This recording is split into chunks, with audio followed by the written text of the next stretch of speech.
তো বন্ধুরা, তো আমরা চলে আসলাম দেখো নিউ ব্লগ নিয়ে। তো আজকে আমার জন্মদিন। মা ফার্স্টেই গ্যাসের মধ্যে বসিয়ে দিল পায়েস। আর মায়ের হাতের পায়েস তো সবাই খেতে পছন্দ করে। তারপরে চলে আসলাম দিদিদের সাথে একটু আড্ডা মারতে। তারপর একটু স্নান ফান করে দেখলাম দিদি খাবার রেডি করছে। অনেক কিছু রান্না হয়েছিল, ভাজাভুজি। নতুন জামা পরে তো খেতেই বসে গেছি। আর মেনুতে ছিল আজকে পায়েস, দই, আরও অনেক কিছু মিষ্টি মিষ্টি খাবার। দেখো এখানে দেখেই বুঝে যাবে। আর পায়েসটা তো দুর্দান্ত খেতে হয়েছে, মুখে একেবারে লেগেছিল পায়েসটা। তো দেখো আমার রাত্রেবেলা হয়ে গেল, আমার বন্ধুরা সবাই চলে এসে সেলিব্রেট করতে। এখানে ফটো ফটো তুলছে সবাই। আর এখানে বাচ্চা থেকে বড় শুরু করে সবাই মজা করছে। আমাদের জন্মদিনে, বাড়ির জন্মদিনে তো সবাই মজা করে, বাচ্চা থেকে বড় অবধি। তো দেখো আমার কেকও চলে এসেছে। কেকটা কি সুন্দর দেখতে ছিল, কাটতে একদমই ইচ্ছা করছিল না। তো আমরা অনেকক্ষণ মজা মস্তি করে কেকটা কাটতে গেলাম। আমি কেক কাটা শুরু করে দিয়েছি।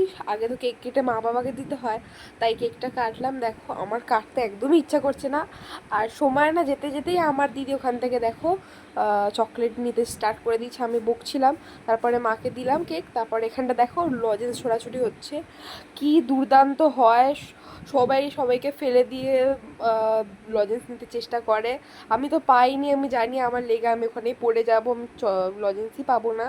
তাই আমি লজেন্সটা তোলার চেষ্টাও করিনি, আমাকে মেরে মুড়ে আবার উঠিয়ে দেবে, তাই আমি আর যাইনি নিচে।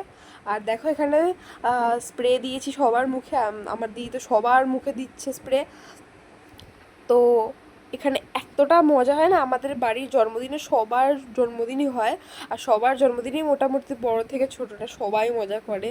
তো এখানে এত মজা হয়েছে, পরের বছর আরেকটা ব্লগ আসবে এরকমই, এর থেকেও মজা হবে, আবার দেখবে।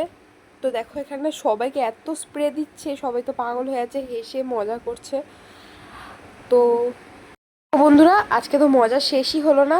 তো আমরা ডিনার করতে চলে গেলাম। টাটা, পরের ব্লগে দেখা হবে। ভালো থেকো, সুস্থ থেকো।